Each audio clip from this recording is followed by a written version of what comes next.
Okay, what I've got is quite lean bacon. And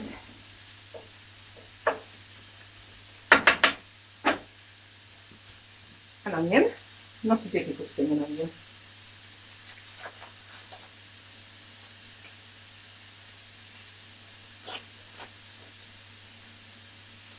And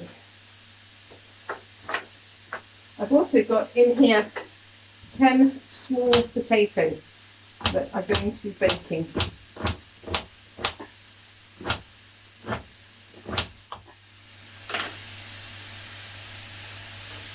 Crunch them up, put them in. Very simple, very cheap meal.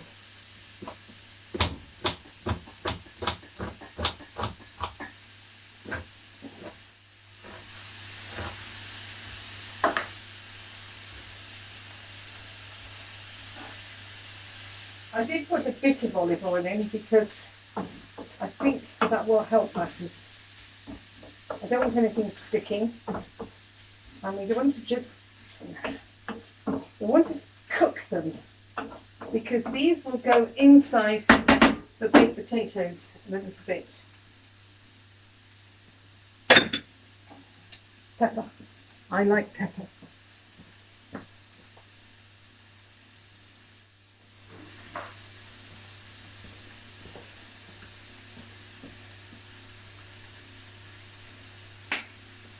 And garlic.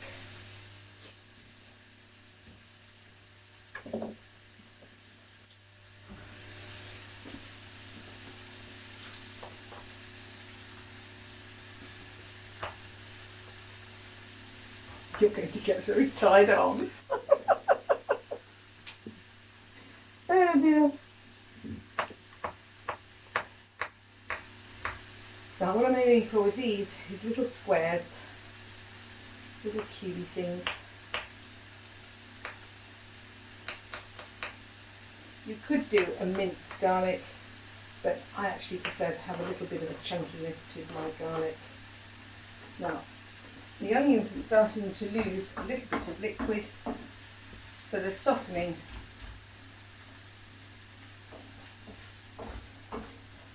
I'm preparing this in advance because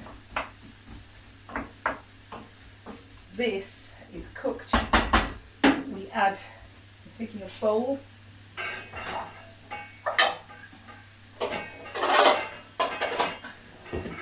and we're going to break some eggs into the bowl.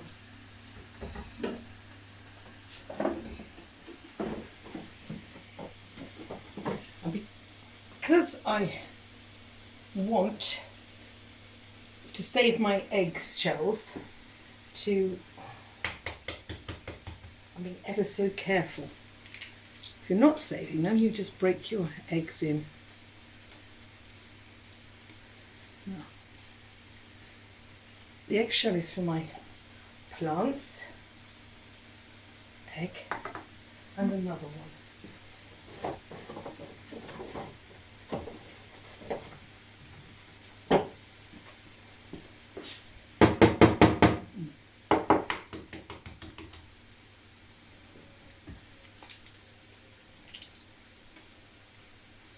And these make wonderful little cups to fill with soil and new seeds.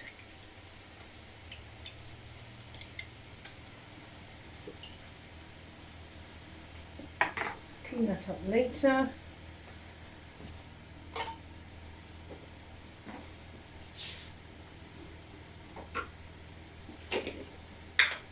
Chives. I'm not adding any salt because that's in the bacon.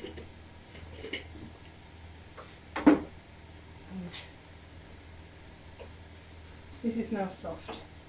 Turn it off.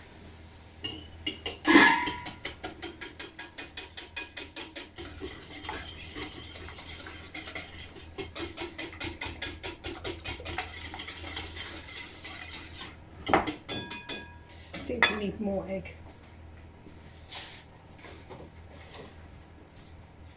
I've put quite a few potatoes in, so probably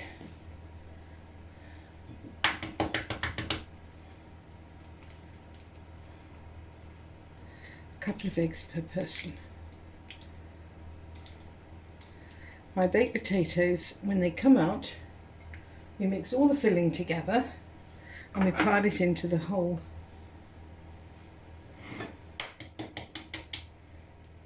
If you make too much mixture, it's not a problem because you can put it inside pancakes and put cheese on the top. Right. I'll wash these before I save them and store them for my salads that I'm growing. And there you are. We'll come back later on and put it all together. Now what I'm going to do is to try to cut, which is not very difficult really. Open them up and then I need a little teaspoon. I'll go and get one.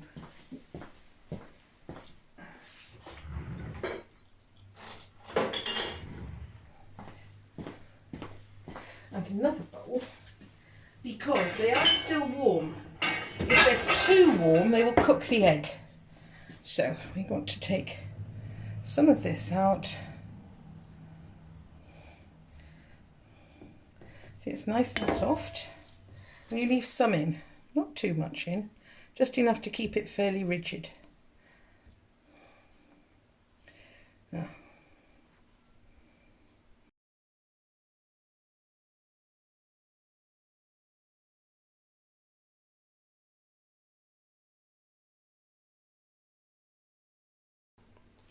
right, this is the last one. As you can see, they haven't all worked. Some of them just fall apart in your hands.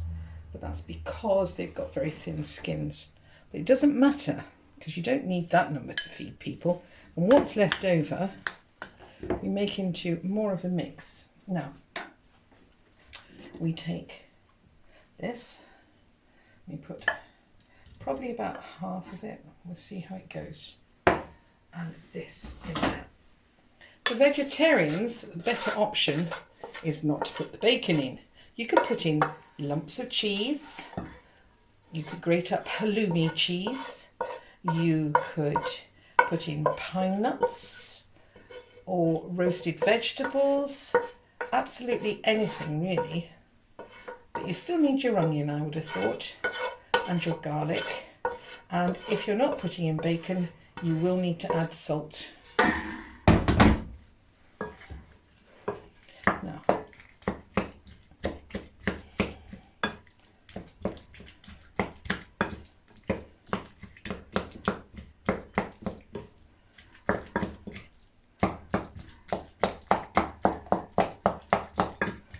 you need some sort of texture in it, but you are trying, I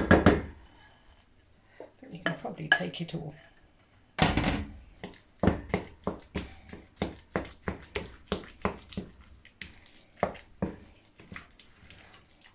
Now,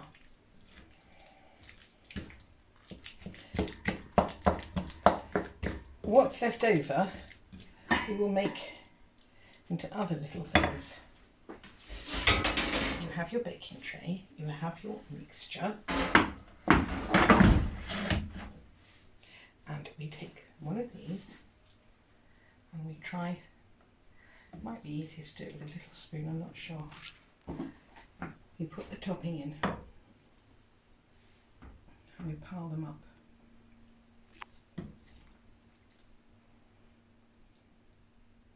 You're not aiming to use all the mixture. We'd like the mixture for other things like pancakes. Also, we can heap them in little mini parcels and put them in the oven on little trays like mini quiches. These are small. You can do bigger ones, they'll take longer in the oven. The nice thing about little ones is that children like little ones because you get your own. And children like their own. They live in a world of giants, so little things are really lovely for them. You may have remembered the little Hovis loaves, the size of a little roll. We all liked those. Looks like a good one. You pile them up. When they cook, you've got basically flavoured potato, but you've got your protein and you've got really a very high quantity of vitamin C. It's all very tasty and it costs you very little. And you can put them in with cheese on the top if you want. You can add cheese to the filling, but I don't think so because it will not hold together as well. Anyone can make these, so it's something to give children to make for themselves. You pile them up, and you can see we're going to have lots and lots of wonderful filling left over.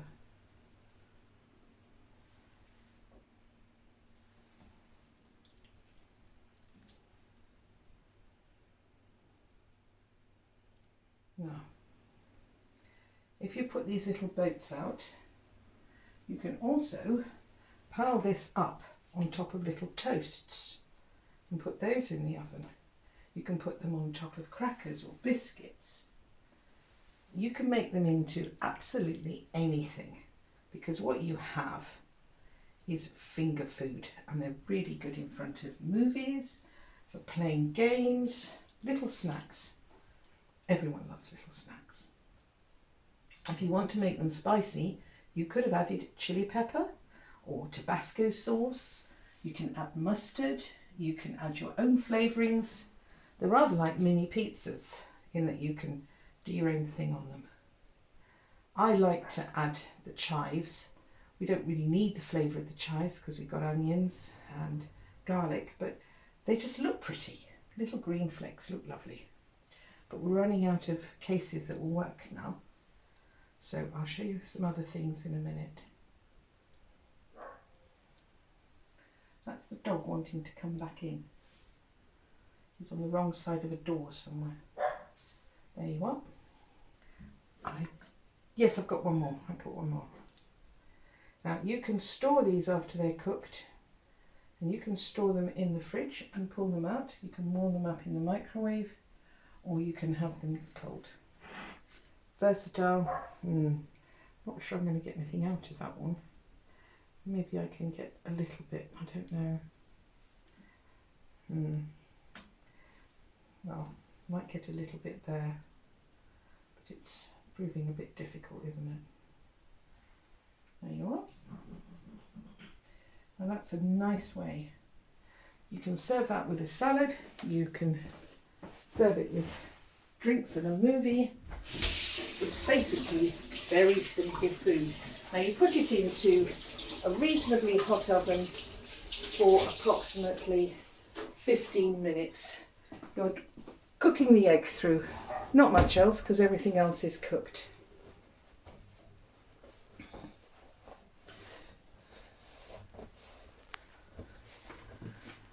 Okay, so put them in, and then we eat them. I like eating. Well, I'm not wasting the last of the mixture, so these little things, I shall just put them on one of these baking parchments, on another metal tray, and pop them in the same oven at the same time. And we'll probably have these cold on the sofa. If there'd been more, I'd have done something more interesting, but there isn't. So this goes in the oven as well.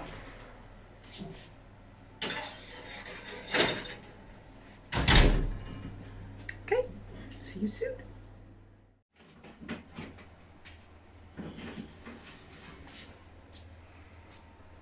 There, those are looking nice and ready. The others, because they were smaller, I've taken those out before, but we'll be eating those cold another day. And whilst those are cool enough to put on a plate, this is half a large, very fresh fennel, broken in tiny little pieces. Okay, and I've got some cubes of strong sheep's cheese, but you could use any cheddar cheese, whatever, doesn't really matter, providing it's got a bit of flavour. You don't want mousetrap cheese. And I'll sprinkle those on at the end. I put a little piece of pepper.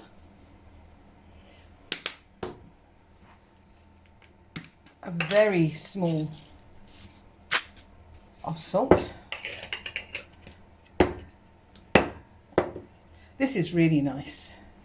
This is a sherry vinegar, and it's a really good vinegar.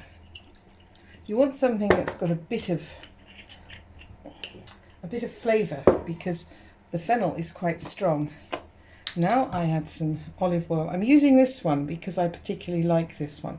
There are 3 versions of this particular, I was going to say grape, but it isn't, is it? It's a some sort of olive variety is the one that I think works best here. It's got a beautiful fruitiness to it. Now, just mix that together. And this will really taste really crunchy. You need something crunchy with those because they're not very crunchy. And you need some sort of crunch. And then these. These are pine nuts.